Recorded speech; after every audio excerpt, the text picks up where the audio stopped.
नमस्कार सबाइके मनीषार रान्ना बान्नाय आपनादेर स्वागत।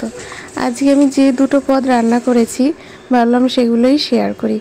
बेश अनेकटा पालং शाक এনেছিল, आबार फ्रिजे मुड़ोও छिलो, ताई भाबलाम आजके पालং शाक दिए मुड़ो दिए घन्ट करब। पालং शाकटा आमी भालो करे बेছে धुए तारपरे केटे निয়েছি। एरपर कातला माछ नुन हलुद माखिয়ে নিলাম, এদিকে মুড়োটাও নুন হলুদ মাখিয়ে নিলাম।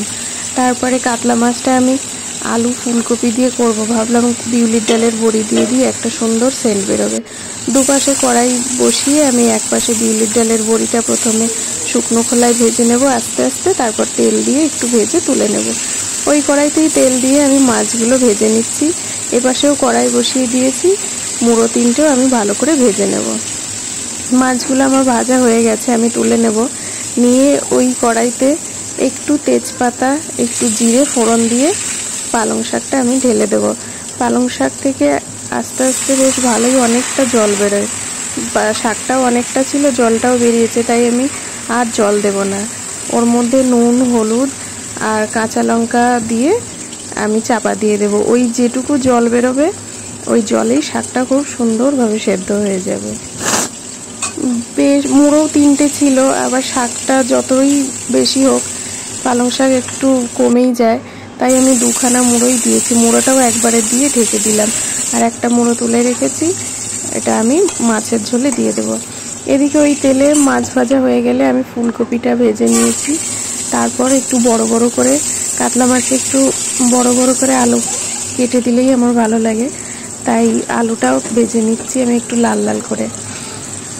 শাকটার জলটা বেশ শুকিয়ে এসেছে, মুড়োগুলো খুন্তি দিয়ে ভেঙে দেবো, দিয়ে এর মধ্যে আমি এবার একটু চিনি দিয়ে দেবো, খুব সামান্য চিনি দিয়ে দেবো।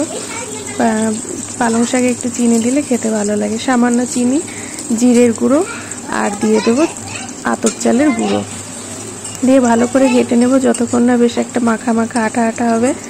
যেই হয়ে গেল তারপরে আমি নামিয়ে নিলাম। এটা আমার পালং শাক দিয়ে ঘন্টটা হয়ে গেল।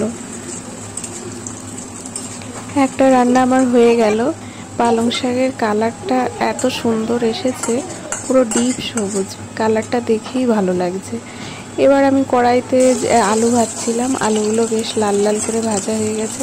আলুটা লাল করে ভেজে নিলে খুব তাড়াতাড়ি সুন্দরভাবে গলে যায়।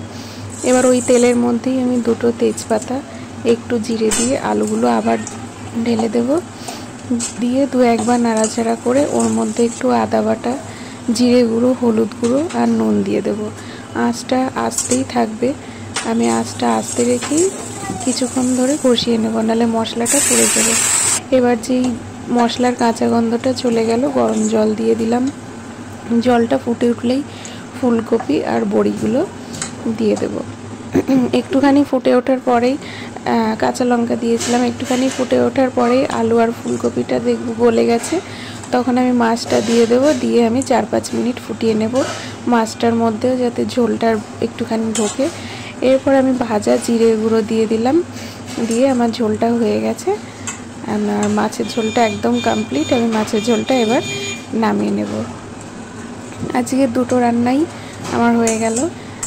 দেখে যদি ভালো লাগে তাহলে একটা লাইক করে দেবেন, আর কেমন হয়েছে অবশ্যই জানাবেন।